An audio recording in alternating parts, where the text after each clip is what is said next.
ज्ञानतिमिरान्धस्य ज्ञानाञ्जनशलाकया चक्षुरुन्मिलितं येन तस्मै श्रीगुरुवे नमः। श्रीचैतन्यमनोभीष्टं स्थापितं येन भूतले स्वयं रूपकदामह्यं ददाति स्वपदान्तिकं। वन्देऽहं श्रीगुरो श्रीयुतपदकमलं श्रीगुरुन् वैष्णवांश्च श्रीरूपं साग्रजातं सहगण रघुनाथान्वितं तं सजीवं साद्वैतं सावधूतं परिजनसहितं कृष्णचैतन्यदेवं श्री राधा कृष्ण पादान सहगण ललिता श्री विशाखान्वितंश्च नमो विष्णुपादाय कृष्ण पृष्ठाय भूतले श्रीमते भक्तिवेदांत स्वामी निति नामिने नमस्ते सारस्वते देवे गौरवाणी प्रचारिणे निर्विशेष शून्यवादी पाश्चात्य दुष्टारिणे नमो महावदन्याय कृष्ण प्रेम प्रदायते कृष्णाय कृष्ण चैतन्य नामने गौरवसे नमः। हे कृष्ण करुणा सिंधु दीनबंधु जगतपते गोपेश गोपिका कांत राधा कांत नमोस्तुते तप्त कांचन गौरांगी राधे वृंदावनेश्वरी वसुभानुसुते देवी प्रणमामि हरिप्रिये वाञ्छाकल्पतरुभ्यश्च कृपा सिद्धिभ्य च पतितानां पावनेभ्यो वैष्णवेभ्यो नमो नमः। जय श्री कृष्ण चैतन्य प्रभु नित्यानंद श्री अद्वैत गदाधर शिवासादि गौर भक्तवृंद हरे कृष्ण कृष्ण कृष्ण हरे हरे हरे राम राम राम हरे हरे।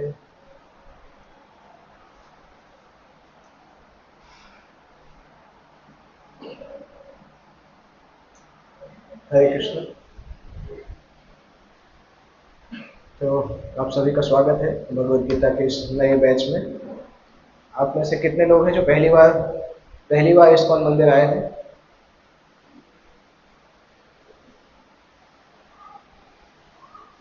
कोई भी इस्कॉन मंदिर इसके पहले नहीं गए? नहीं, बड़ौदा नहीं, बाकी दुनिया में कहीं भी किसी भी इस्कॉन मंदिर में नहीं गए अभी तक? ओके। तो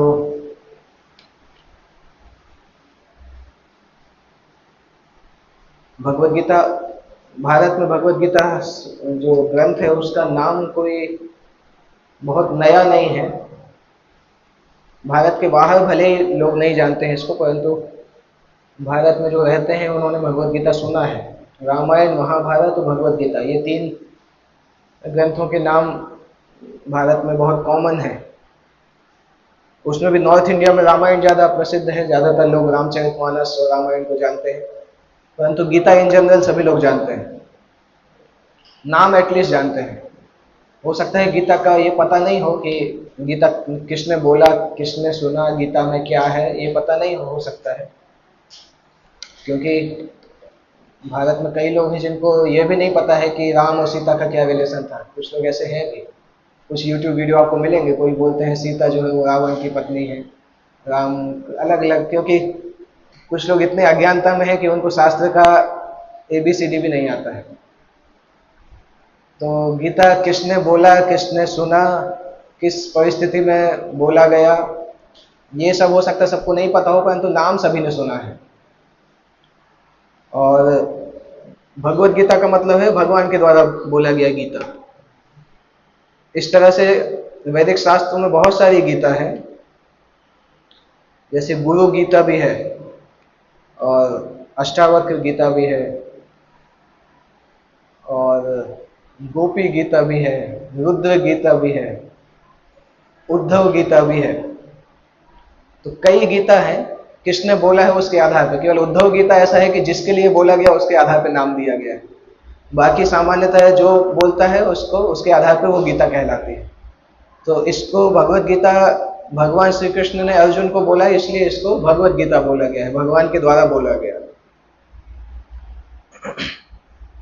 और यद्यपि भगवद गीता बहुत प्रसिद्ध ग्रंथ है, परंतु ओरिजिनली शास्त्रों में भगवद गीता नाम से अलग से कोई ग्रंथ इस प्रकार से नहीं है कि अलग से, क्योंकि वो महाभारत का हिस्सा है। भगवद गीता जो है वो महाभारत के एक अध्याय नहीं बोल सकते, युद्ध पर्व, महाभारत का एक खंड है। उस खंड में जब महाभारत युद्ध प्रारंभ होने वाला होता है, वहां पर भगवद गीता आता है। और ये आध्यात्मिक रूप से इतना महत्वपूर्ण ग्रंथ है कि इसको बहुत सारे ऋषि मुनियों ने अलग से उसको संकलित किया, परंतु ओरिजिनली ऐसा लिखा नहीं गया था कि हम भगवद गीता अलग से लिख रहे हैं। महाभारत ग्रंथ के अंदर वेद व्यास ने उसको लिखा है। महाभारत की बात करते हैं तो महाभारत के भी दो प्रचलित प्रकरण थे सामान्यतः। वेद व्यास जी ने लिखा था, परंतु उसकी कमेंट्रीज जो थी उनके दो शिष्यों ने लिखी थी। वैशंपायन ने भी लिखी थी, जैमिनी ने भी लिखी थी। और दोनों महाभारत में भगवत गीता आता है। दोनों महाभारत में थोड़ा थोड़ा अंतर है डिटेल्स में, पर भगवत गीता के श्लोक दोनों महाभारत में समान रूप से आते हैं, क्योंकि इसमें कोई अंतर नहीं है। तो ओरिजिनली भगवत गीता संस्कृत महाकाव्य की उपकथा के रूप में मिलता है। और महाभारत का मतलब होता है तो great history of India, Bharat का इतिहास। सामान्यतः 2000 साल तक का इतिहास लोगों को पता है, परंतु महाभारत जो है ये 5000 साल पहले का इतिहास है। किस प्रकार से इस देश का नाम भारत पड़ा, क्योंकि उसके अलग अलग कारण हैं। सामान्यतः वैदिक शास्त्र बताते हैं कि महाराज ऋषभदेव के पुत्र के नाम पे भारत नाम पड़ा, परंतु कुछ हिस्टोरियन ये भी बताते हैं कि दुष्यंत शकुंतला के पुत्र भी भरत थे, उनके नाम पे भारतवर्ष हो सकता है। विशेष रूप से आरएसएस संचालित जो स्कूल्स हैं उसमें सिखाया जाता है कि दुष्यंत शकुंतला के पुत्र भरत इतने शक्तिशाली थे कि बचपन में शेर के साथ खेलते थे। आपने देखा होगा, अगर अपने आरएसएस से संबंधित रहा होगा तो उसमें एक फोटो रहता है, एक बच्चा है वो शेर के दांत गिनता रहता है। वो भरत जो है वो दुष्यंत शकुंतला के पुत्र हैं। और उस भरत वंश में शांतनु राजा आए थे, और शांतनु से फिर महाभारत की घटनाएं प्रारंभ होती हैं। अगर महाभारत पढ़ेंगे तो बहुत सारी बैकग्राउंड स्टोरीज हैं जो महाभारत तक आती हैं, क्योंकि महाभारत अपने आप में प्रैक्टिकली बहुत वास्ट लिटरेचर है। 1 लाख श्लोक उसके अंदर आते हैं। तो ये भरत वंश की हिस्ट्री है। सामान्यतः उसी वंश को कुरु वंश भी बोलते हैं, जहाँ से कुरुक्षेत्र नाम आता है, जहाँ पे महाभारत का युद्ध लड़ा गया। तो राजा कुरु जो थे उसी वंश में भरत आए, उसी वंश में शांतनु आते हैं। और शांतनु के पुत्र जो होते हैं भीष्म, देवव्रत उनका नाम होता है, और वो भीष्म पितामह। बहुत सारी स्टोरी आपको पता होगा बी.आर. चोपड़ा की महाभारत से, बहुत कुछ डिटेल्स स्टोरी पता होगा आपको। हम इसमें से कुछ बैकग्राउंड स्टोरी समझ सकते हैं कि भीष्म देव वास्तविकता में भगवान के एक पार्षद भी हैं। साथ साथ भीष्म देव देवताओं की एक कैटेगरी होती है वसु, उस वसु में भी आते हैं। दोनों में आते हैं, क्योंकि एक बार अष्ट वसु जो थे वो जब धरती से गुजर रहे थे तो उन्होंने वशिष्ठ मुनि के आश्रम में वशिष्ठ मुनि की गाय को देखा था। कामधेनु गाय, नंदिनी गाय थी उनके पास। तो जब उनको अष्टवसु में से एक वसु जो थे उनकी वाइफ को वो नंदिनी गाय को प्राप्त करने की इच्छा हुई कि ये गाय हम साथ में ले जाते हैं। और पति को पता था कि ये वशिष्ठ की गाय है, लेके जाएंगे तो कुछ मुश्किल होगा, क्योंकि वशिष्ठ बहुत शक्तिशाली साधु हैं, शक्तिशाली ऋषि थे। वशिष्ठ मुनि की हिस्ट्री में एक बार आता है कि वशिष्ठ मुनि ने एक बार अपना पूरा ब्रह्मांड ही बना दिया था। एक पत्थर था उनके सामने, बड़ा सा पत्थर, उस पत्थर के अंदर घुसे सूक्ष्म रूप में, अंदर ही अंदर पूरा ब्रह्मांड बना दिया, 14 लोक बना दिए थे। इतने शक्तिशाली ऋषि थे वो, इसलिए ब्रह्म ऋषि बोले जाते हैं। कुछ ऋषि जो कि ब्रह्मा के द्वारा डायरेक्टली शक्ति प्रदत्त होते हैं। तो ये अष्टवसुओं को पता था कि अगर वशिष्ठ के साथ यहाँ वहाँ किया तो बहुत बड़ी कीमत चुकानी पड़ सकती है। तो उन्होंने मना किया कि नहीं, अभी वशिष्ठ ऋषि वहाँ पे नहीं है आश्रम में, तो अभी गाय को नहीं ले जाना चाहिए, चोरी नहीं करना चाहिए। एटलीस्ट अगर लेने की इच्छा भी है तो उनसे आज्ञा लेके जाना चाहिए। परंतु उनकी जो पत्नी थी वो नहीं मान रही थी, बोली थी नहीं मुझे गाय चाहिए है, वशिष्ठ हो चाहे नहीं हो। और उसकी बात मान के जब गाय को चोरी करके ले गए, ले जाने का प्रयास कर रहे थे, और जब ले गए और वशिष्ठ मुनि ने नहीं देखा गाय को आश्रम में, तो वशिष्ठ मुनि तुरंत ध्यान में देखते हैं कि अष्टवसु चोरी करके ले गए हैं। और जैसे ही अष्टवसु को पता चलता है कि वशिष्ठ को गुस्सा आ गया है, तो तुरंत गाय के साथ वापस आ जाते हैं। तो पता रहता है अभी कुछ खतरनाक होने वाला है। तो वशिष्ठ मुनि उनको देखते ही साथ साफ देते हैं कि आप सबको मृत्युलोक में जन्म लेना पड़ेगा, क्योंकि देवताओं के अंदर ये चोरी करने की आदत नहीं होती है। चोरी करने की आदत मृत्यु लोक में लोगों के पास होती है, इसलिए आपको मृत्यु लोक में जाना पड़ेगा। देवता लोग मृत्यु लोक में आने से बहुत डरते हैं, और देवता लोग आते भी हैं तो मृत्यु लोक पे पैर नहीं रखते हैं। सामान्यतः शास्त्र बताते हैं कोई भी देवता धरती पे पैर नहीं रखता है, धरती से ऊपर रहते हैं वो लोग। इसलिए देवपुत्र जो थे युधिष्ठिर, उनका रथ भी जब चलता था तो धरती से ऊपर चलता था। सामान्यतः देवता लोग नहीं रखते हैं। भगवान विष्णु आते हैं तो रखते हैं क्योंकि उनके लिए सब समान है, परंतु देवता लोगों को लगता है कि तो मनुष्यों का स्थान है, हम तो ऊंची जगह के लोग हैं। जैसे कभी कभी होता है ना, जब कोई विदेश से आता है तो उसके थोड़े हाव भाव बदले रहते हैं, वैसे लगता है। लोग बोलते भी हैं कि अरे इनके तो पैर ही जमीन पर नहीं पड़ रहे हैं। सुना होगा हिंदी में कहावत कि इनके पैर ही जमीन पर नहीं पड़ रहे हैं। वो कहावत यहीं से आती है क्योंकि देवताओं के पैर जमीन पर नहीं पड़ते हैं, देवता लोग जमीन पर पैर नहीं रखते हैं। तो जब देवताओं ने सुना, वसुओं ने सुना कि हमें धरती पर जन्म लेना पड़ेगा, तो तुरंत उन्होंने माफी मांगा और गाय को भी वापस किया। वशिष्ठ मुनि से बोलते हैं कि नहीं, आप हमें माफ कर दीजिए, अभी हम कभी आगे नहीं करेंगे, इस बार माफ कर दीजिए। तो वशिष्ठ मुनि सबको माफ कर देते हैं, परंतु उस वसु को माफ नहीं करते हैं। माफ इन द सेंस वो बोलते हैं कि अभी मैंने साफ दे दिया है तो आपको जन्म तो लेना पड़ेगा, परंतु मैं ये आशीर्वाद दे रहा हूं कि जन्म लेते ही साथ आप फिर से मर जाओगे और यहाँ वापस आ जाओगे। और वो बोलते हैं जिस वसु ने चोरी की थी उसको तो रहना ही पड़ेगा। आप 7 लोग जा सकते हो तुरंत मर के, परंतु जिसने चोरी की उसको तो इस संसार में पूरा जन्म रहना पड़ेगा। तो चोरी करने वाले वसु कौन है? भीष्मदेव। अगर आप मनुष्यों के स्थल से देखें तो हम देखते हैं कि भीष्मदेव की माँ जो थी गंगा, वो जन्म के साथ ही बच्चों को बहा देती थी, नदी में मार देती थी। तो मनुष्य के स्तर पर देखें तो ऐसा लगता है बहुत अन्याय हो रहा है, परंतु देवताओं के स्तर पर देखें तो देवताओं यही चाहते थे, क्योंकि वो मानव जीवन में रहना नहीं चाहते थे। वो मृत्यु को प्राप्त करके फिर से वापस आना चाहते थे। इसलिए जैसे ही उनको साप मिला, वशिष्ठ मुनि के आश्रम से निकले तो ढूंढ रहे थे अभी जाना है तो किस माँ के गर्भ से जाएं। तो उनको देवलोक में गंगा मिली, और गंगा से उन्होंने जब अपना बात बताया तो गंगा ने बोला आप भी सांप खा के आए हो, मैं भी एक सांप खा के आ रही हूँ। ब्रह्मा के राज्य में गंगा को भी एक सांप मिला था, गंगा और शांतनु को, कि आपको भी धरती पे जाना पड़ेगा।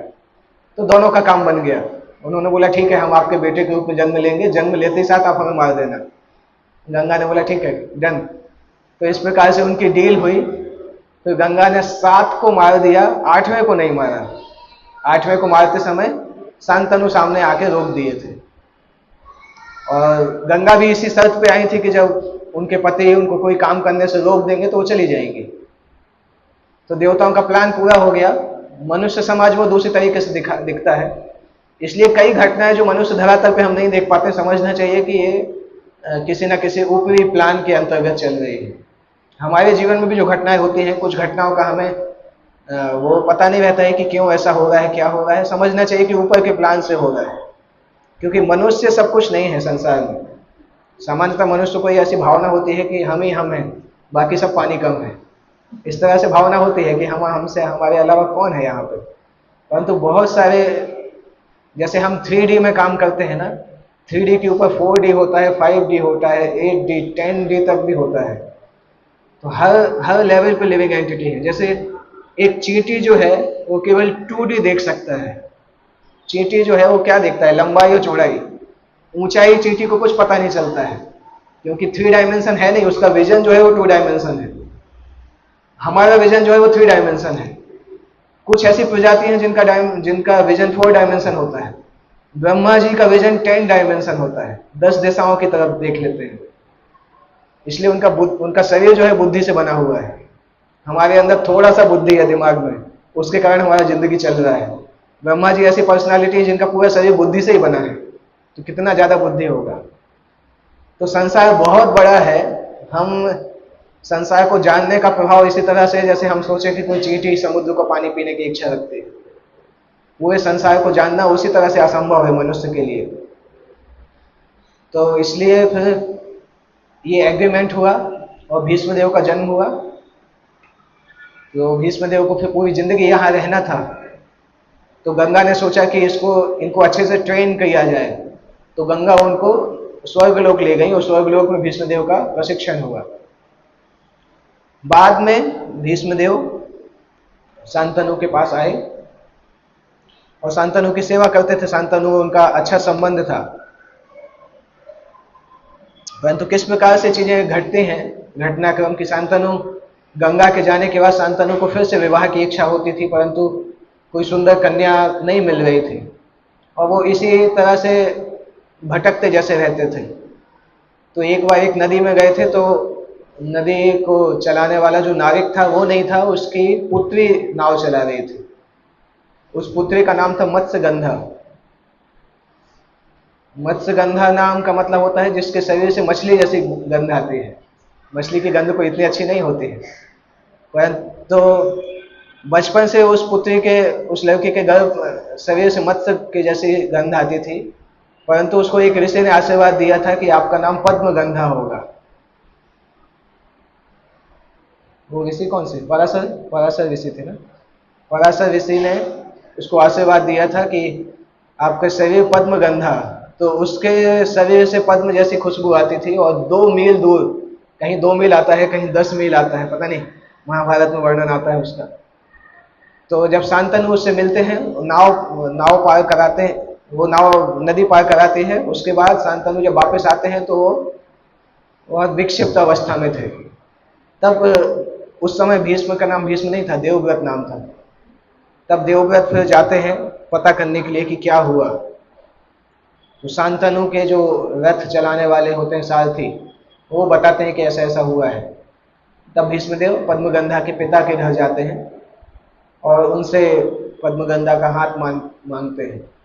कभी कभी ऐसी घटनाएं होती हैं कि बेटा अपने मम्मी पापा की शादी कराता है, हमेशा नहीं होती है ऐसे कुछ ऐसी दुर्लभ घटनाएं होती हैं कि भीष्मदेव स्वयं जाते हैं और पद्मगंधा और शांतनु का विवाह का प्रस्ताव रखते हैं, परंतु पद्मगंधा के पिता तैयार नहीं होते हैं। उसका एक मेन कारण भीष्मदेव स्वयं होते हैं, क्योंकि उनके पिता को लगता है कि भीष्मदेव इतने क्वालिफाइड है, स्वर्ग से आए हैं, तो नेचुरली ये राजा बनेंगे और मेरी बेटी के पुत्र लोग जो हैं वो तो राजा बन नहीं पाएंगे। और शांतनु भी इसीलिए भीष्म के कारण ही रिजेक्ट किए थे, क्योंकि शांतनु से उनके पिता ने बोला था कि मेरी बेटी के पुत्र राजा बनना चाहिए, परंतु शांतनु ने बोला था कि भीष्म राजा बनेंगे, देवव्रत राजा बनेगा। तो जब देवव्रत को पता चला कि इस प्रकार से, इस कारण से शादी रुक रही है, तब देवव्रत ने बोला कि ठीक है, मैं राजा नहीं बनूंगा जिंदगी में। तो अगला वो बोलते हैं कि आप नहीं बनोगे, आपके बेटे बन जाएंगे, आपकी शादी तो जल्दी होगी तो आपके बेटे भी बड़े होंगे, तो क्या होगा? तो शांतनु बोलते हैं ठीक है, मैं शादी भी नहीं करूंगा। देवव्रत बोलते हैं शादी भी नहीं करूंगा। तो इतनी आसानी से उन्होंने बोला ना कि देवता भी आश्चर्य करने लगे कि ये क्या है। इसीलिए उसी समय उनके ऊपर पुष्प वृष्टि होती है कि भीष्म का मतलब बहुत कठिन व्रत लेना। तब से उनका नाम भीष्म हो गया, और जब वो वृद्ध हो गए तो उनके नाम के आगे पितामह जुड़ गया, तो भीष्म पितामह बोला जाता है उनको। उसके बाद से प्रसिद्ध कैरेक्टर हैं, क्योंकि इस तरीके की शपथ लेना सामान्यतः पॉसिबल कम लोगों के लिए होता है। एक तो है अगर जो विवाह नहीं लेने की शपथ लेते हैं, फिर वो गृहस्थ जीवन में भी नहीं रहते हैं, वो या तो जंगल में चले जाते हैं या मंदिर में चले जाते हैं। परंतु भीष्मदेव एक स्पेशल केस थे कि राज्य में भी रहते थे, राज्य दरबार जो कि रजोगुण में माना जाता है, वहां पे रहते हुए भी ब्रह्मचर्य पालन करने की तपस्या व्रत लेते हैं। इसलिए वो और अनोखा बन जाता है, क्योंकि उस सर्कमस्टेंस में इस प्रकार से ब्रह्मचर्य रहना मुश्किल है, असंभव जैसा है, राजा के रूप में रहना, राजा के दरबार में रहना। इसलिए उनको भीष्म माना गया। और तब से फिर सत्यवती नाम था उनका ओरिजिनल नाम। तो सत्यवती के फिर पुत्र जन्म लेते हैं, चित्रांगद और विचित्रवीर, एक ना 2 पुत्रों का जन्म होता है। और धीरे धीरे ऐसा होता है कि दोनों ही की मृत्यु हो जाती है, मतलब एक को एक गंधर्व मार देते हैं और विचित्रवीर बीमारी से मर जाते हैं। तो अभी जिस माँ और पिता की शादी कराने के लिए उन्होंने व्रत लिया था कि शादी नहीं करेंगे, समय की गति ऐसी होती है कि वो ही माँ आके भिक्षा मांगती है कि तुम शादी कर लो कम से कम। सत्यवती आके अपने बेटे से बोलती है, बेटा तुम शादी कर लो, मेरे तो दोनों ही बेटे मर गए, अगर तुम भी शादी नहीं करोगे तो वंश का क्या होगा, सब वंश खत्म हो जाएगा। तो भीष्मदेव बोलते अरे आपकी शादी के लिए तो मैंने शादी नहीं करने की शपथ ली, आप ही आके बोलती हो कि अभी शादी करना है। तो सत्यवती बहुत मनाती हैं, परंतु भीष्मदेव नहीं मानते हैं। बोलते हैं इस प्रकार से वचन लेने के बाद उसको पीछे नहीं हटते हैं।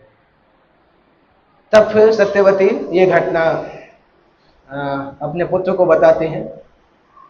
वेदव्यास, एक अलग स्टोरी भी है कि वेदव्यास का जन्म सत्यवती की शादी के पहले ही हो गया था पराशर मुनि के द्वारा। तो वेदव्यास जब आते हैं, वेदव्यास बोलते हैं कि इस प्रकार से करते हैं क्योंकि क्षत्रिय वंश में इस प्रकार की अनुमति थी कि अगर वंश नहीं है, वंश में कोई नहीं है और पति की मृत्यु हो गई है तो देवर के द्वारा पुत्र की प्राप्ति हो सकती है वंश को बढ़ाने के लिए। उसी अवस्था में जब उस वंश में नीचे कोई नहीं है तो वंश बढ़ाने के लिए देवर के द्वारा पुत्र की प्राप्ति हो सकती थी। ये जो नियम था कलयुग में अवेलेबल नहीं है, ये त्रेता युग, सतयुग, द्वापर युग और त्रेता युग का नियम था। कलयुग में इसको बैन कर दिया गया है, कलयुग में ये निर्देश नहीं दिया जाता है। तो चूंकि वेद व्यास जो है वो सत्यवती के पुत्र थे तो इनके देवर के समान थे। तो वेद व्यास ने बोला कि तीनों रानियां को मेरे पास लाइएगा, मैं उनसे पुत्र की प्राप्ति आपके वंश के लिए करूंगा। परंतु वेद व्यास ऋषि के समान है, मुनि के जैसे हैं, और ये रानियां जो थी इन्होंने तो इस प्रकार मुनि को कभी देखा नहीं था। तो वेद व्यास के जो जटाएं हैं और जो शरीर का रूप है उसको देख के डर जाती है। एक रानी डर के आंख बंद कर लेती है तो जो पुत्र पैदा होता है वो अंधा होता है। दूसरी रानी देख के इतनी डर जाती है कि पीली पड़ जाती है, तो दूसरा पुत्र पैदा होता है, पीलिया रोग से ग्रसित होता है। और तीसरी रानी ऊपर की दोनों का हाल सुन के इतना डर जाती है कि अपनी दासी को भेज देती है, खुद जाती भी नहीं है। पर दासी को कोई डर नहीं लगता है, तो दासी का जो पुत्र होता है वो सबसे अच्छा होता है, बेस्ट पुत्र दासी का होता है। परंतु दासी पुत्र राजा नहीं बन सकता है, तो हमेशा के लिए वो राजमंत्री बन जाते हैं। परंतु ये दासी पुत्र भी अनोखे व्यक्ति है, धर्मराज है स्वयं, क्योंकि यमराज हमेशा पापियों को देखते देखते परेशान हो गए थे, तो यमराज को थोड़ा छुट्टी चाहिए था। यमराज के दरबार में उनको सैटरडे संडे छुट्टी नहीं मिलता है, संडे को भी काम करते हैं, 7 दिन काम करते हैं। तो यमराज बहुत लंबे समय से सोच रहे थे कि कब छुट्टी मिलेगा, कब 16 माला अच्छे से करने का मौका मिलेगा। तो यमराज इस प्रकार से सोच रहे थे, भगवान ने भी सोचा यमराज को थोड़ा छुट्टी देते हैं। उनकी जगह पे अर्यमा को यमराज की पोस्ट दी गई, और यमराज के लिए इस प्रकार से भगवान ने घटनाक्रम सेट किया कि यमराज धरती पे आ गए। तो वो यमराज का जन्म दासी पुत्र के रूप में हुआ, और वो राज्य के मंत्री थे, जो भी राजा बनता था उसको सराह देते थे। तो अभी एक अंधा है, सबसे बड़ा लड़का अंधा है, तो सबसे बड़े लड़के को अभी कैसे, वो तो राज्य कर नहीं सकता, अंधा व्यक्ति राज्य कैसे करेगा। तो फिर राज्य आया दूसरे नंबर के लड़के के ऊपर। इसके बीच में एक स्टोरी हम छोड़ दिए, अंबिका अंबालिका वाली स्टोरी, वो हमने छोड़ दिया क्योंकि वो इतना रिलेवेंट नहीं है गीता के उससे। हालांकि भीष्म को मारने वाला उसी स्टोरी से जनरेट होता है, पर आप सबको पता हो गया अंबिका की स्टोरी, वो इतनी वो नहीं है। तो हाँ, पांडु, राजा पांडु जो है वो राज्य करते हैं, और पांडु को राज्य करते करते उनको एक बार, जब पांडु एक्चुअली बहुत महान राजा बोले जाते हैं, सामान्यतः महाभारत में ऐसा वर्णन आता है कि पांडु की तुलना भगवान रामचंद्र से की जाती थी, इतने आदर्श राजा थे। परंतु पांडु की एक गलती के कारण उनको ऋषियों से शाप मिलता है, और उसके कारण वो वन गमन कर देते हैं। तो एक जो फेमस चीज है कि धृतराष्ट्र की इच्छा थी कि उनके बेटे को राजा बनना चाहिए, वो यहाँ से ही आता है, क्योंकि ओरिजिनली पांडु धृतराष्ट्र से छोटे थे। छोटे इन द सेंस कोई बहुत सालों का अंतर नहीं था, वो एक ही दिन में 2-3 घंटे का अंतर था, कोई बहुत छोटे बड़े नहीं थे। क्योंकि ऐसा नहीं था कि जो व्यासदेव थे वो 9-10 महीने बाद आए थे, एक बार आए थे, एक ही दिन में तीनों का जन्म हुआ था। परंतु कंसीव करने का समय, जैसे हिरण्यकशिपु हिरण्याक्ष एक साथ गर्भ से निकले थे, परंतु हिरण्यकशिपु पहले कंसीव किया गया था, इसलिए बड़ा माना जाता है। तो इसी तरह से धृतराष्ट्र बड़े थे, पांडु छोटे थे। तो धृतराष्ट्र को ये दुख था कि मैं अंधा होने के कारण राजा नहीं बन पाया, एटलीस्ट मेरा बेटा तो राजा बनना चाहिए, मेन उसकी यही इच्छा थी। परंतु उसमें समस्या क्या थी कि उनका बेटा सबसे बड़ा था नहीं, सबसे बड़ा बेटा अगली जनरेशन में जो हुआ वो पांडु का बेटा होगा। इसलिए धृतराष्ट्र की पत्नी को जब पता चला था कि युधिष्ठिर का पहले जन्म हो गया था, तो उसने अपने गर्व को मार दिया था कि अरे मेरे बेटे का जन्म पहले क्यों नहीं हुआ। और द्वापर युग तक आते आते महिलाओं के अंदर ये शक्ति खत्म हो गई थी कि महिलाएं खुद चूज कर सकें कि बच्चे का जन्म कब होगा। पहले के युगों में महिलाओं के अंदर इतनी शक्ति होती थी कि वो डिसाइड कर सकती थी कि मैं बच्चे को कब जन्म दूंगी। अगर उनकी इच्छा है जन्माष्टमी के दिन बच्चे को जन्म देना है तो जन्माष्टमी के दिन जन्म होगा, उसके पहले नहीं होगा। अगर बोलती है 10 साल तक जन्म नहीं दूंगी तो 10 साल तक नहीं देंगे, 10 साल बाद होगा। कई घटनाएं ऐसे देखने मिलती हैं। आपने अभी नरसिम्हा मूवी देखी है। लोग प्रश्न करते हैं प्रहलाद महाराज इतने छोटे से कैसे थे जब हिरण्यकश्यप ने 36,000 साल तक तपस्या किया, तो प्रहलाद इतने छोटे कैसे थे? उसका उत्तर है क्योंकि कयाधु ने जन्म देने से मना कर दिया था। बोले थे जब तक मेरे पति वापस नहीं आएंगे तब तक बेटे को जन्म नहीं दूंगी, क्योंकि क्या भरोसा इंद्र का, फिर से आके पकड़ के ले जाएंगे, क्या भरोसा है। तो उन्होंने बोला था मैं नारद के आश्रम में ही रहूंगी, आपके आश्रम में रहूंगी, और जब मेरे पति वापस आएंगे तब बेटे को जन्म दूंगी। तो 30-35 हजार साल तक उनके गर्भ में ही प्रहलाद थे। इसी कारण से प्रहलाद की ट्रेनिंग भी जबरदस्त हुई, क्योंकि नारद मुनि से इतने हजार सालों तक अगर कोई भक्ति सुनता रहेगा तो जब बाहर निकलेगा तो क्या बनेगा वो। समझ सकते हैं प्रहलाद किस प्रकार से जन्म से ही शुद्ध भक्त थे, क्योंकि उनकी मां नारद मुनि के आश्रम में थी हजारों साल तक, और हर दिन नारद मुनि भागवत कथा सुनाते थे। तो सुनाने वाला भी एक्सपर्ट है। नारद मुनि से अगर कोई भागवत कथा सुनेगा तो उसका क्या हालत होगा। इसलिए प्रहलाद की भक्ति अद्वितीय जैसी दिखती है। उसके पीछे कारण है क्योंकि गुरु इतने स्ट्रांग थे, वो इतने लंबे समय तक सुना था। इसलिए तो जब हिरण्यकश्यप के द्वारा जो अपॉइंट किए वाले जो वो होते हैं संड और अमर्क, वो प्रहलाद को सुनाते हैं, प्रहलाद को कुछ असर ही नहीं पड़ता है, क्योंकि हजारों साल तक जिसने नारद मुनि से सुना है उनको इनका बात क्या समझ में आएगा। तो कयाधु के अंदर वो शक्ति थी, हिरण्यकश्यप की मां के अंदर भी वो शक्ति थी। दिति को जब पता चला कि मेरे गर्भ में 2 खतरनाक राक्षस हैं, तो देवताओं के 100 साल तक उन्होंने भी जन्म नहीं दिया था, यही सोचते हुए कि देवता जितने दिन तक बच जाए तो बच जाए, उसके बाद तो देवताओं की हालत खराब होनी है। तो उन्होंने अपने गर्भ को रोक के रखा था। तो पहले महिलाओं के अंदर इतनी शक्ति थी, परंतु द्वापर युग में नहीं थी वो शक्ति। तो युधिष्ठिर का जन्म पहले हो गया। गांधारी को बहुत खराब लगा कि मेरे बेटे का जन्म पहले क्यों नहीं हुआ, क्योंकि पहले नहीं हुआ मतलब राज्य चूक गया, राज्य गया। और धृतराष्ट्र यही चाहते थे कि मेरे बेटे को राज्य मिलना चाहिए, क्योंकि मुझे नहीं मिल पाया। वही मूल कारण था महाभारत युद्ध का। क्योंकि अगर धृतराष्ट्र बोलते कि नहीं तुम्हें राज्य नहीं मिल सकता, युधिष्ठिर को मिलेगा, तो दुर्योधन कुछ नहीं कर सकता था। पर धृतराष्ट्र की खुद की इच्छा थी कि मेरे साथ ऐसा हुआ, अभी मैं कैसे भी करके अपने बेटे को राजा बनाऊंगा। तो धृतराष्ट्र, और बना भी सकते थे, शास्त्रों में ऐसे निर्देश भी है कि अगर कोई इतना क्वालिफाइड है तो उसको राजा बना भी सकते हैं। परंतु दुर्योधन क्वालिफाइड भी नहीं था। ओरिजिनली उसका नाम सुयोधन था। सुयोधन मतलब युद्ध करने में बहुत एक्सपर्ट था, परंतु उसका व्यवहार इतना खतरनाक था कि उसका नाम लोगों ने बदल के दुर्योधन कर दिया। तो अब ऐसा व्यक्ति कैसे राजा बनेगा। और धृतराष्ट्र और पांडु के पुत्र एक ही राजमहल में जन्म लिए, क्योंकि पांडु की मृत्यु के बाद फिर कुंती अपने बेटों को लेकर राजमहल में आ गई थी। और राजमहल में दुर्योधन और बाकी कौरव पांडवों को हमेशा मारने का प्लान करते थे। चूंकि पांडवों पर भगवान कृष्ण की विशेष कृपा थी, इसलिए पांडवों की मृत्यु कभी नहीं हुई। जैसे जब भीम को मारने का प्रयास किया गया, जहर पिला के नदी के अंदर भेज दिया गया, तो भीम तो नदी से होते होते अपने मामा के घर चले गए, नाना जी के घर चले गए।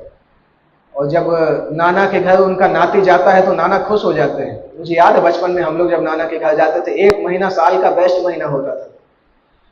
हर दिन नानी से जो बोलते थे वो हाथ में, एक बोलोगे 5 मिनट के अंदर नानी अरेंज कर देते थे, जो खाना है, जहां जाना है, जितना उनकी हैसियत होती थी सब। तो वो छोटे बच्चे साल भर वेट करते हैं कि 1 महीने हम नाना के यहाँ कब जाएंगे। तो इसी प्रकार से उन्होंने भीम को जहर पिलाया और भीम नाना के यहाँ चले गए। तो भीम की लॉटरी लग गई। वहां जाके इतना खाया भीम ने। एक जगह पे ऐसा घटना आता है कि उनके नाना को भी लगाया, ये इतना कैसे खाएगा, हमारे नागलोक का खाना खत्म हो जाएगा। अगर इसको हम संतुष्ट करने बैठेंगे। तो फिर बोलते हैं इसको अमृत पिला देते हैं, उससे भूख भी मिट जाएगी। तो अमृत पिलाना चालू किया तो 10 मटके अमृत ही पी गए वो, और एक एक अमृत पीने से 1,000 हाथी की शक्ति मिलती थी। तो 10,000 हाथियों की शक्ति आ गई। फिर नाना जी ने बोला अभी बेटा अभी जाओ, तो बहुत हो गया। उनको वापस भेजते हैं धरती पे।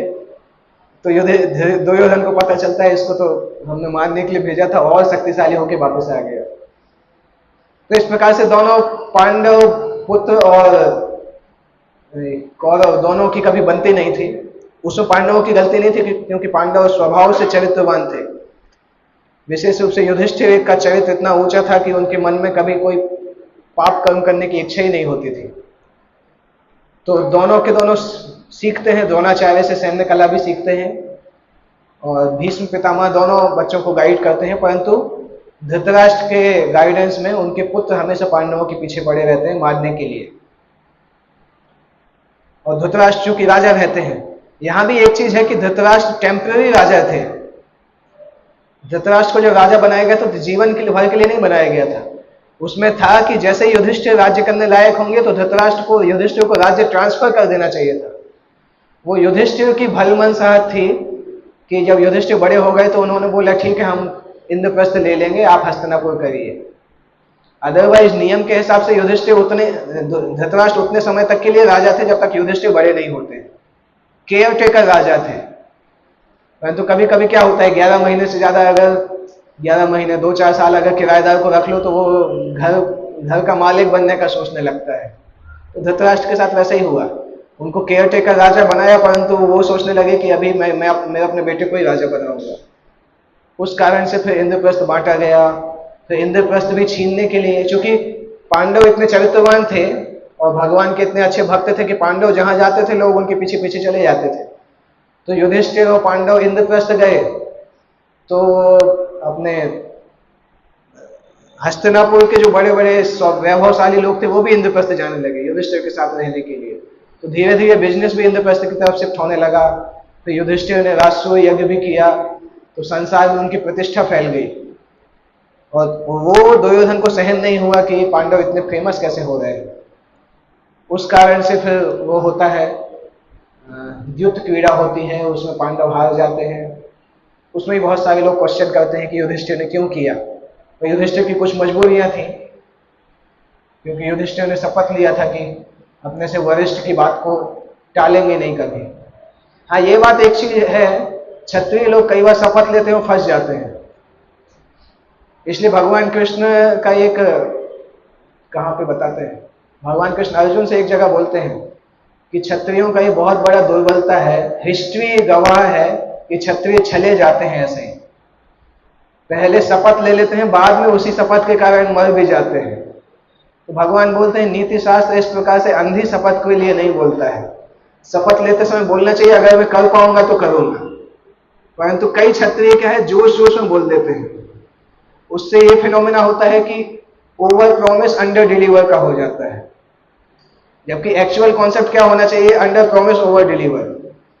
जैसे मुझे याद है हम जब ऑफिस में जब मैं जॉब करता था तो मेरे बॉस काम देते थे, डेडलाइन पूछते थे, मुझे पता है ये काम 2 दिन में हो जाएगा, पर मैं 3 दिन बोलता था, क्योंकि 3 दिन बोल के 2 दिन में देंगे तो बॉस थोड़ा खुश होगा कि हाँ जल्दी कर दिया।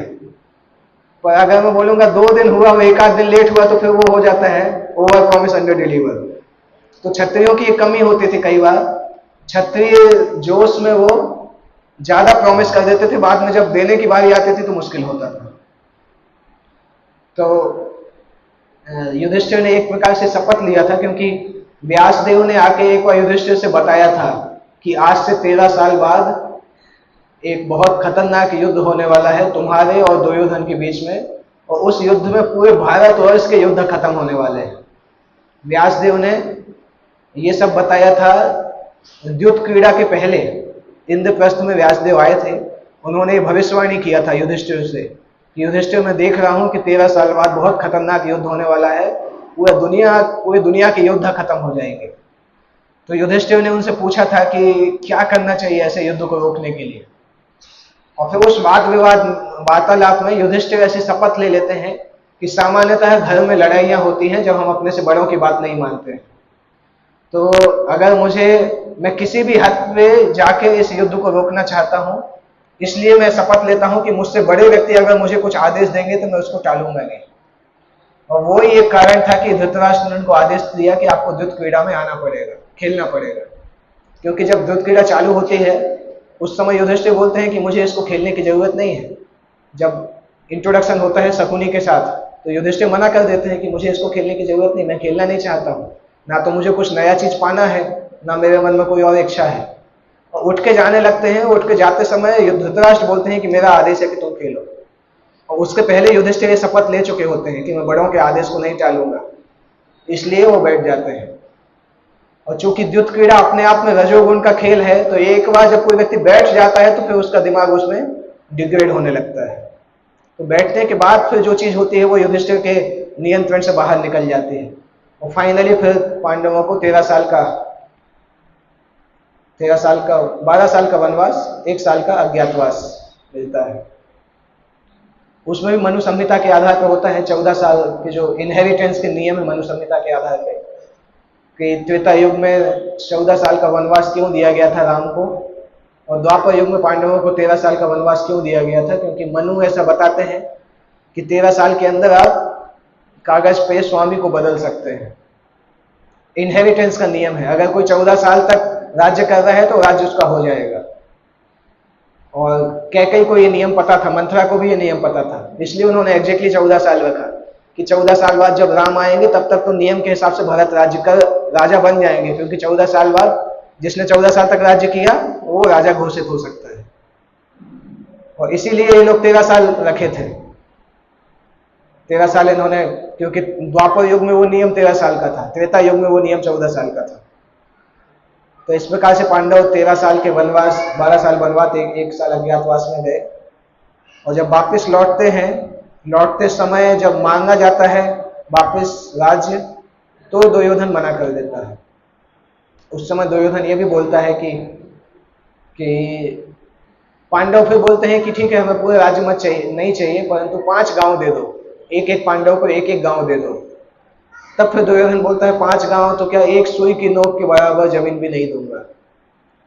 तब फिर ये युद्ध इनएविटेबल हो जाता है। परंतु भगवान जानते रहते हैं, भगवान कृष्ण जानते हैं कि दुर्योधन मानने वाला नहीं है, परंतु भगवान कृष्ण शांति दूत बन के जाना इसलिए चाहते थे जिससे लोग ये नहीं बोले कि भगवान ने कुछ किया नहीं रोकने के लिए। अदरवाइज शांति दूत जाने के पहले भगवान जानते थे कि दुर्योधन इतना खतरनाक राक्षस है कि वो कुछ मानने वाला नहीं है। क्योंकि दुर्योधन कालनेमी का अंश था, इसलिए वो ऑब्वियसली दुर्योधन के अंदर कलियुग का अंश भी था। तो भगवान जब शांति दूत बन के आते हैं तो दुर्योधन को पहले तो ऐसा लगता है कि भगवान को बहला फुसला के अपने साइड कर लेंगे। अगर कृष्ण को अपनी साइड कर लिया तो पांडव तो अपने आप ही हार जाएंगे। तो जैसे आजकल क्या है, वो रेड कारपेट बिछाते हैं ना किसी को वेलकम करने के लिए। तो जब भगवान कृष्ण हस्तिनापुर पहुंचते हैं तो उस समय का रेड कारपेट क्या होता है मुझे तो नहीं पता। रेड कारपेट मतलब विशेष रूप से जो स्वागत होता है, दुर्योधन विशेष स्वागत अरेंज करते हैं भगवान के लिए। अपना एक्चुअली दुर्योधन से भी अच्छा महल दुशासन का था। सारे कौरव भाइयों में सबसे अच्छा महल दुशासन का था। दुर्योधन दुशासन से बोलते हैं तुम महल छोड़ के भाग जाओ, कृष्ण यहाँ पे रुकेंगे, क्योंकि कृष्ण को हमें पटाना है, अपने साइड बुलाना है। और कृष्ण को जब वो भोजन के लिए बुलाते हैं तो भगवान सिंपल बोलते हैं कि देखो मैं तो अगर सामान्यतः भोजन तभी किया जाता है जब शांति प्रस्ताव मैच हो। जो प्रपोजल हम लेके आए अगर आप वो मानोगे तो भोजन किया जा सकता है, अगर वो नहीं है तो अगर मैत्री का भाव है तो भी भोजन किया जा सकता है। भगवान ने बोला ये दोनों ही तुम्हारे साथ नहीं है तो तुम्हारे साथ भोजन करने की जरूरत क्या है। मतलब सीधे शब्द में भगवान बोलते ना तो मैं तुम मित्र मानता हूं और तुम यूजलेस आदमी हो, इसलिए तुम्हारे साथ भोजन नहीं करूंगा। तो दुर्योधन जानता था कि भगवान इतने शक्तिशाली है, परंतु उसका ईगो बहुत हर्ट हो जाता है। उस ईगो हर्ट होने में फिर सोचता है अभी तो कृष्ण को बंदी बना लेंगे। और ऐसा बोल के कृष्ण विदुर के यहाँ चले जाते हैं, विदुर के घर भोजन करते हैं, विदुर के घर ही रुकते हैं। और जब सभा में आते हैं तो दुर्योधन फिर अपने सैनिकों को लगा के रखता है कृष्ण को बंदी बना लेंगे। कृष्ण बंदी बन गए तो पांडव अपने आप हार जाएंगे, युधिष्ठिर अपने आप हमारे चरणों में आ जाएंगे। और जो भी सुनता है वो हंसता है कि दुर्योधन को समझ में नहीं आ रहा क्या करने जा रहा है। भीष्म पितामह बोलते हैं तुम ऐसा करोगे तो मर भी सकते हो, क्योंकि आग के साथ खेलना मतलब आप खुद ही जल सकते हो। हम जानते हैं प्रहलाद को जब लोगों ने मारने का प्रयास किया तो किसकी क्या हालत हुई। वो प्रहलाद को बचाने वाले को अगर कोई मारने का प्रयास करेगा तो क्या होगा। भगवान कृष्ण तो प्रहलाद को बचा रहे थे, तो भीष्म द्रोण सब मना कर रहे थे, परंतु उसने अपनी टुकड़ी रखी थी वहां पे कि अभी कृष्ण को बंदी बनाएंगे। और शांति प्रस्ताव तो वैसे ही वो मानता नहीं है, और जब वो अपने सैनिकों को बुलाता है तब तो भगवान कृष्ण अपना विश्व रूप प्रकट करते हैं, विराट रूप प्रकट करते हैं। दुर्योधन को विराट रूप पूरी तरह से दिखता नहीं है, क्योंकि इतना चकाचौंध का रहता है कि दुर्योधन की आंखें बंद हो जाती हैं। और उसको ये तो समझ में आ जाता है कि कृष्ण इतने शक्तिशाली है कि हम लोग उनके रहते ज्यादा कुछ कर नहीं सकते। तो अगली बार से वो उस घटना के बाद दुर्योधन और महाभारत में दुर्योधन और भीष्म के कई डायलॉग आते हैं, कम से कम 3 से 4 बार डायलॉग आते हैं। दुर्योधन भीष्म से पूछता है कि सेना में किसकी कितनी शक्ति है। इस तरह से प्रश्न पूछता है कि अगर जैसे लोग अलग अलग तरीके से प्रश्न करते हैं ना, हाइपोथेटिकल। तो प्रश्न एक घटना आती महाभारत में, दुर्योधन भीष्म से पूछते हैं कि अच्छा अगर हमारी सेना में से सारे महारथियों को हटा दिया जाए तो अर्जुन कितने दिन में हमारी सेना को खत्म कर सकता है। तो भीष्म आंसर करते हैं, फिर बोलता है अच्छा कर्ण कितने दिन में दोनों की सेनाओं को खत्म कर सकता है। फिर कृपाचार्य को कितना दिन लगेगा, द्रोणाचार्य को कितना दिन लगेगा, आपको कितना दिन लगेगा। तो इस प्रकार से क्वेश्चन करता है। भीष्म पितामह सबके आंसर भी देते हैं। भीष्म पितामह से जब उनके बारे में पूछता है कि आप कितने दिन में खत्म कर सकते हो, तो भीष्म बोलते हैं मैं दोनों सेनाओं को एक ही दिन में खत्म कर सकता हूं, परंतु सबके पीछे एक कंडीशन अप्लाई है कि कृष्ण को वहां से हटना होगा। कृष्ण अगर अर्जुन की सेना में रहेंगे तो मैं कुछ नहीं कर पाऊंगा, और जितने योद्धाओं का तुम बोल रहे हो वो भी कुछ नहीं कर पाएंगे, क्योंकि तुम्हें लग रहा है कि कृष्ण शस्त्र नहीं उठा रहे हैं, परंतु कृष्ण सभी के हृदय में है। कौन शस्त्र उठा पाएगा नहीं उठा पाएगा ये भी कृष्ण डिसाइड करते हैं। अगर उनकी इच्छा होगी कि ये व्यक्ति शस्त्र नहीं उठा पाए तो उसी समय उसके हाथ में लकवा लग जाएगा, वो हाथ ही नहीं उठा पाएगा शस्त्र, तो दूर की बात है। तो भीष्म उनको समझाते हैं कि जितने ये कैलकुलेशन है, ये सारी कैलकुलेशन तब तक ही वैलिड है जब तक कृष्ण वहां पे नहीं है। जब कृष्ण उनकी सेना में है तब फिर कुछ वैलिड नहीं है। फिर हम सब मिलके भी कृष्ण को नहीं हरा सकते हैं, चाहे हम सभी मिलके आ जाएं तब भी पांडव नहीं हारेंगे अगर कृष्ण वहां पे है। तो भीष्म बार बार उसको बोलते हैं कि समहाउ या तो तुम शांति प्रस्ताव लेके आओ, या फिर कुछ ऐसा करो कि कृष्ण को वहां से हटा दो, उसके बाद आगे की बात करो कि तुम जीतोगे कि क्या होगे, नहीं तो ये बात करने का कोई मतलब नहीं। परंतु दोनों ही काम होता नहीं है, क्योंकि शांति प्रस्ताव वो चाहता नहीं है और कृष्ण उसकी पकड़ से बाहर है। तो इस तरह से घटनाक्रम ऐसा होता है कि फाइनली महाभारत के युद्ध स्थल में पहुंच जाते हैं। भगवान कृष्ण साक्षात भगवान है, परंतु जब वो इस संसार में आए थे तो एक क्षत्रिय राजकुमार के जैसे थे। वो पांडु की पत्नी कुंती जो थी, कुंती के भतीजे थे ना, कुंती उनकी बुआ थी, कुंती के भतीजे थे। तो इस तरह से पांडवों के संबंधी भी थे, और चूंकि पांडव धर्म के रास्ते पर चलते थे इसलिए धर्म के पालक भी थे, इसलिए वो धर्मपरायण पांडु पुत्रों का पक्ष लेते रहे और उनकी रक्षा करते रहे। फाइनली फिर जब महाभारत युद्ध होना निश्चित हो चुका तो दुनिया भर के राजकुमार फिर कोई इस पक्ष में आया, कोई उस पक्ष में आया। कोई लोग धृतराष्ट्र के पुत्रों के पक्ष में थे, कोई पांडवों के पक्ष में थे। और कृष्ण को भी अपने पक्ष में लाने का एक स्टोरी है। जब दुर्योधन ने प्रयास किया था कृष्ण को अपने पक्ष में लाने का, तो दुर्योधन भी मिलने गए थे, अर्जुन भी मिलने गए थे एक ही टाइम पे, पर अर्जुन ने भगवान को चूज किया और दुर्योधन ने भगवान की सेना को चूज किया। हंसते हंसते बाद में आके दुर्योधन को बहुत डांटा भीष्म ने, ये तुम्हें शर्म नहीं आई, कृष्ण को चूज करना चाहिए था। परंतु दुर्योधन के दिमाग में ही नहीं आता कि कृष्ण जो शस्त्र नहीं उठाएंगे तो उनसे क्या मतलब है, तो यूजलेस आदमी है वो। इसलिए दुर्योधन कृष्ण की सेना को चूज कर लेते हैं, हंसते हंसते चूज करते हैं। एक्चुअली वो घटना ऐसी है कि पहले अर्जुन को मौका मिलता है, तो दुर्योधन बोलते नहीं नहीं मैं पहले चुनूंगा, क्योंकि दुर्योधन को लगता है कि अर्जुन कहीं मांग नहीं ले नारायणी सेना। तो कृष्ण बोलते नहीं नहीं अर्जुन तुमसे छोटा है और छोटे को पहले मौका मिलना चाहिए। तो जब अर्जुन कृष्ण को मांगते हैं तो दुर्योधन की हंसी फूट पड़ती है, मतलब इतने अंदर से इतने खुश होते हैं, बोलते देखो अर्जुन कितना मूर्ख है, कृष्ण तो शस्त्र भी उठाने वाले नहीं है तब भी उसने उनको ही मांग लिया, कैसा पागल है। और फिर हंसते हंसते क्या बोलता है कि शायद मुझे लगता है मुझे कृष्ण की सेना से ही संतुष्ट होना पड़ेगा, ठीक है कोई बात नहीं चलेगा, ऐसा बोल के धन्यवाद देके आ जाता है। तो फाइनली फिर जब सभी उसको डांटते हैं, इवन धृतराष्ट्र तक उस समय डांटते हैं, धृतराष्ट्र ने दुर्योधन को कभी इतना डांटा नहीं, और जब वो कृष्ण को नहीं चुन के आता है तो धृतराष्ट्र भी बोलते हैं तुम्हारे जैसा मूर्ख मैंने देखा नहीं किसी को, कृष्ण को चुनने गए थे और कृष्ण को बिना लिए आ गए।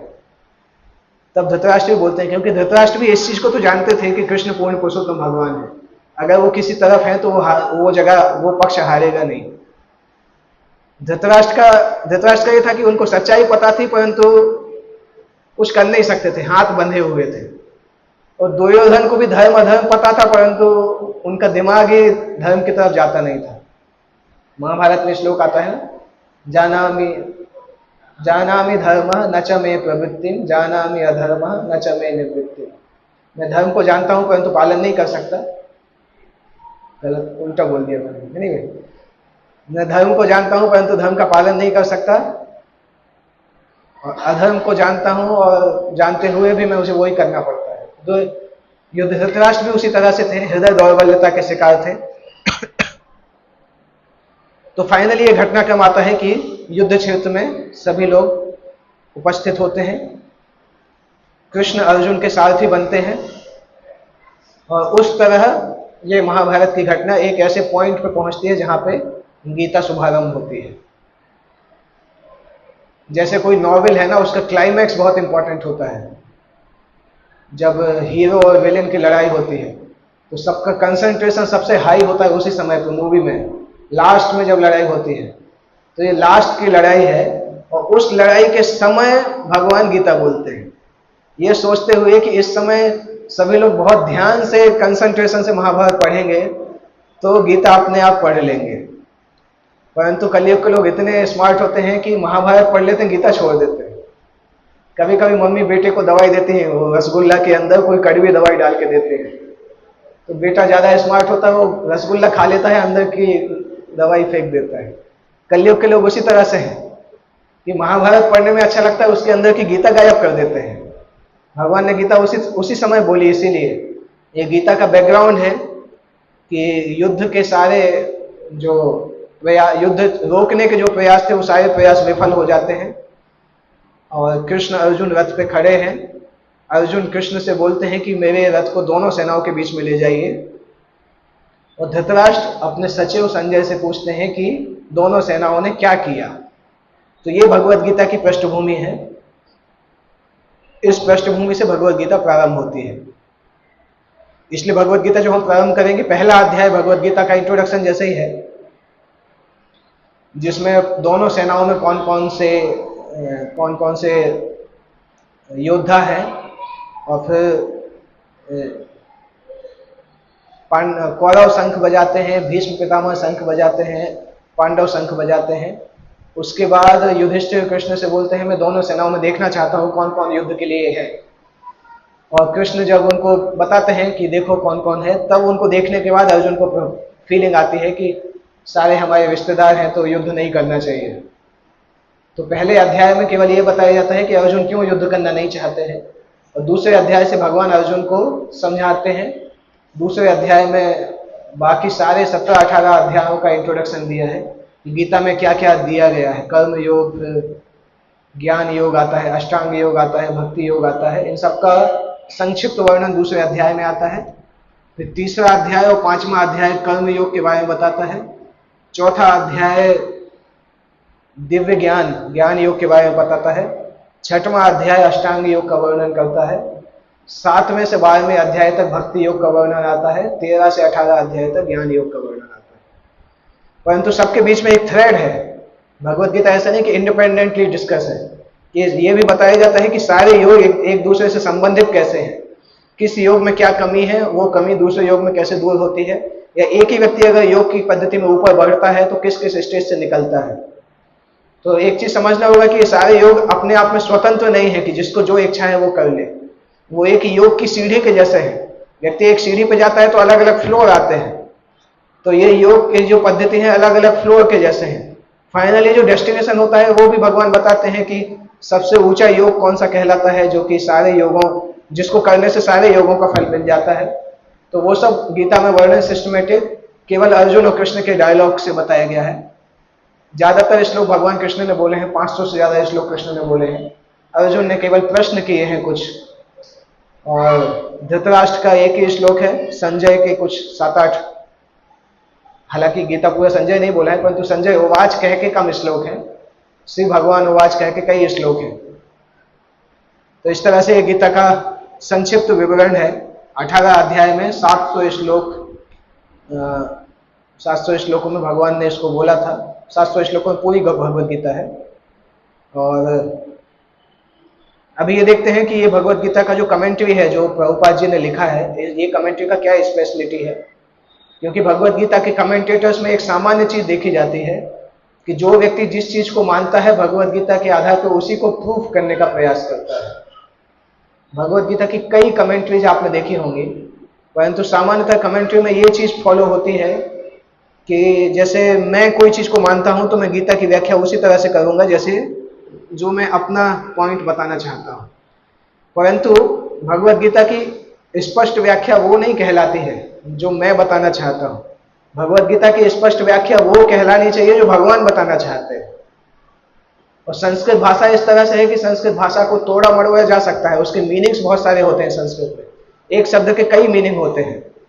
तो भगवद गीता सामान्यतः ऐसा बताया जाता है कि जो लिखता है वो अपने हिसाब से भगवद गीता को बताता है। इसलिए कई बार वो चीज छूट जाती है कि भगवान क्या बोलना चाहते हैं। इसलिए इस भगवद गीता को यथारूप बोला गया है, क्योंकि एटलीस्ट वो भगवद गीता तुम्हें पता होना चाहिए जिसमें भगवान क्या बोलना चाहते हैं वो पता चले। ये पता नहीं चले कि लेखक क्या बोलना चाहता है। क्योंकि अगर लेखक को अपनी गीता लिखना है तो उसको भगवद गीता में अपना हाथ नहीं लगाना चाहिए, उसको माई गीता लिखनी चाहिए, जैसे देवदत्त पटनायक ने लिखी है। वो कोई भगवद गीता नहीं है, वो माई गीता नाम से ही लिखा है। कम से कम अच्छा है कि अपनी माई गीता नाम से लिखा है। माई गीता पुस्तक बहुत प्रसिद्ध है, परंतु यूजलेस बोगस किताब है। वो भगवद गीता नहीं है, वो देखने के लिए केवल भगवद गीता है, वो माई गीता है। आप अपना दिमाग उसमें लिख रहे हो, कृष्ण का बोला हुआ नहीं लिख रहे हो। वो कम से कम इतना तो साहसी है कि उसने माई गीता नाम से शब्द लिखा। बाकी लोग तो और भी ज्यादा चीट करते हैं, भगवद गीता नाम से लिखते हैं, अपनी बात उसके अंदर लिखते हैं। कम से कम उसने माई गीता नाम से तो लिखा है। मैं ये नहीं बोल रहा उसको पढ़ना चाहिए, पढ़ोगे तो गीता कभी समझ में नहीं आएगी। माई गीता के ऊपर मैंने लेक्चर्स दिए हैं कि माई गीता में क्या क्या बोगस चीज है। हमें मुंबई में कुछ ऐसे ऑडियंस मिला था जिन्होंने वही गीता पढ़ा था गीता के नाम पर, तो उसके हर अध्याय में क्या क्या कमियां हैं वो मैंने लेक्चर बताया था, 18 लेक्चर दिए थे। तो उसको पढ़ोगे तो कभी भगवद गीता समझ में नहीं आएगी। परंतु भगवद गीता वो प्रामाणिक होती है जो भगवद गीता ये बताए कि भगवान कृष्ण वास्तविकता में क्या बोल रहे हैं। अभी भगवान कृष्ण वास्तविकता में क्या बोल रहे हैं ये पता कैसे चलेगा? कोई भी बोल सकता है भगवान कृष्ण क्या बोल रहे हैं, मुझे पता है। उसके लिए भी पैरामीटर है। भगवान कृष्ण ने खुद ही जिन जिन को ज्ञान दिया है वो परंपराएं अभी तक भी चल रही हैं। गुरु शिष्य परंपराएं जिसमें भगवान ने स्वयं नॉलेज दिया था, वो परंपराएं अभी भी चल रही हैं। अगर आप उस परंपरा में जाके गीता सीखेंगे तो आपको पता चलेगा भगवान ने क्या बोला था, एक्चुअल में भगवान क्या बोलना चाहते थे। तो भगवान ने अर्जुन को सिखाया, वो ही सुन के व्यासदेव ने लिखा। व्यासदेव के बाद फिर जो संप्रदाय है वो संप्रदाय चलता है। इसी तरह से भगवान ने ब्रह्मा जी को सुनाया था, ब्रह्मा ने नारद, नारद से व्यासदेव, व्यासदेव से मध्वाचार्य, मध्वाचार्य। तो ये संप्रदाय अभी भी हैं। तो अगर इन संप्रदाय में हम गीता का अध्ययन करते हैं तो गीता हमें वास्तविकता में समझ में आती है। और ये भगवद गीता का इसलिए महिमा है क्योंकि इस भगवद गीता में यथारूप वर्णन किया गया है, कृष्ण के विचारों को लिखा गया है कि कृष्ण वास्तविकता में क्यों ये बताना चाहते हैं और कृष्ण जो बोल रहे हैं वो डायरेक्ट लोगों के लिए क्या निर्देश बोल रहे हैं। तो महाभारत के इतिहास को हमें कोई अलग से स्पेकुलेट करने की जरूरत नहीं है, ना कि गीता को कोई स्पेकुलेशन की जरूरत है। बहुत एज इट इज इसको स्वीकार करने की आवश्यकता है, घुमा फिरा के बोलने की आवश्यकता नहीं है। बहुत सिंपल है गीता। अगर आप एज इट इज समझोगे तो समझना बहुत आसान है। उल्टा गीता को उल्टे तरीके से एक्सप्लेन करना ज़्यादा कठिन होता है।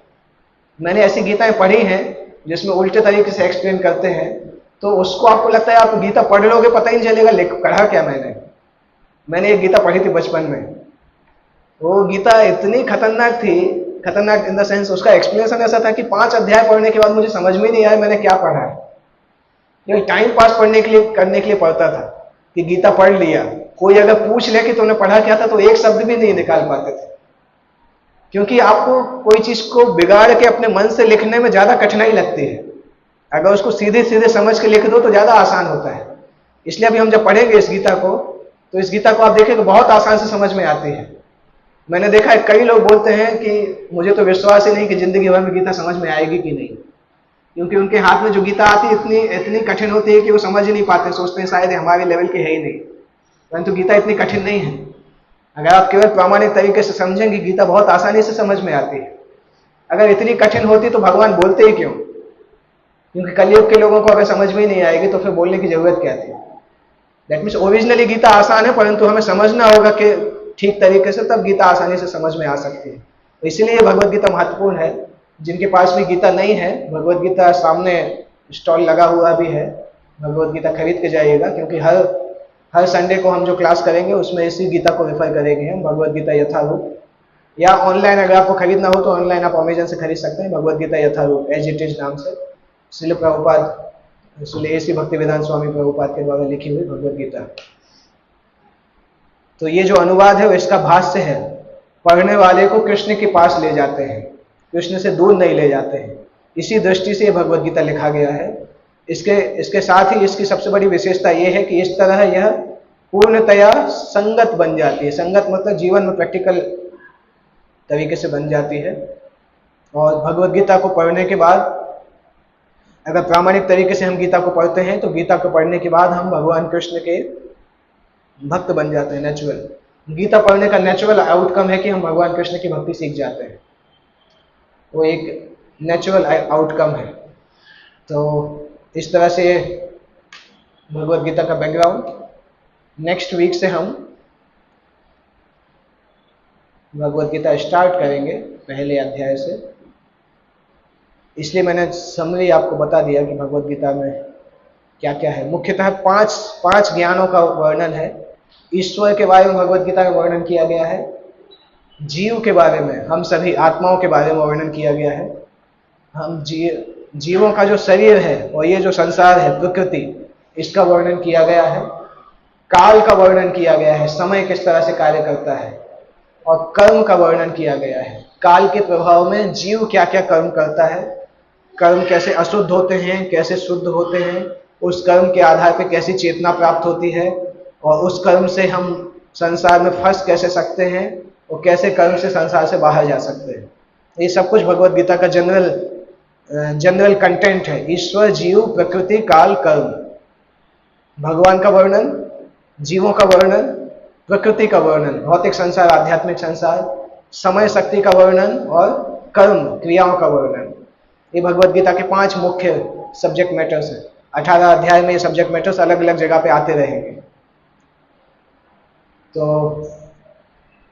आई होप आप सभी तैयार हैं भगवत गीता को समझने के लिए, जो एक से ज्यादा बार पढ़े। एक्चुअली भगवत गीता इतना अमेजिंग ग्रंथ है कि मैं तो इसको कई बार पढ़ चुका हूँ, क्योंकि पढ़ाते पढ़ाते भी पढ़ना हो जाता है। वो पर्सनली भी मैं कई बार पढ़ चुका हूँ, परंतु जब भी पहला स्टार्ट करता हूँ ऐसा लगता है फिर से पढ़ना चाहिए। इस तरीके से ग्रंथ है। मैं रिसेंटली भगवत गीता 1-2 महीने पहले ही खत्म किया, पूरा मैंने पढ़ा, परंतु जब भी पढ़ते हैं फिर लगता है कि फिर से पढ़ना चाहिए। तो ये विशेषता है। आप जिंदगी भर इसको आगे से पीछे फिर आगे से पीछे पढ़ते रहेंगे, कभी आपको ऐसा लगेगा नहीं कि कहीं दूसरी किताब पढ़ने की जरूरत है। लगातार पढ़ सकते हैं। एक तो कारण है कि हमारा दिमाग ही इतना स्ट्रांग नहीं है, पढ़ते हैं भूल जाते हैं, तो नया ही लगता है हर चीज। दूसरा ये भी है कि भगवत गीता आध्यात्मिक है, तो कोई भी आध्यात्मिक वस्तु का लक्षण होता है कि उसमें पुरानापन नहीं आता है। जैसे च्युइंगम होती है ना, आप च्यू करोगे उसके बाद फिर वो सब रस निकल जाता है, तो कोई मजा नहीं आता है। भगवत गीता ऐसा नहीं है। अब जितनी बार पढ़ोगे आपको और उतना ज्यादा रस प्राप्त होगा। तो भगवत गीता को आप ले लीजिएगा, आज खरीद लीजिएगा, तो इसको ये हमारी रेफरेंस बुक है। जैसे कॉलेज में स्कूल में जाते हैं तो पुस्तक लेके जाते हैं, इसी तरह से ये पुस्तक हर संडे को साथ में लाइएगा। इसी पुस्तक को हम रेफर करेंगे। साथ साथ इससे संबंधित कुछ और भी डॉक्यूमेंट हैं जहाँ पे गीता को समझाया गया है, वो हम प्रोजेक्टर के द्वारा प्रोजेक्ट कर सकते हैं, परंतु ये पुस्तक साथ में रखिएगा। किसी को कोई प्रश्न पूछना है?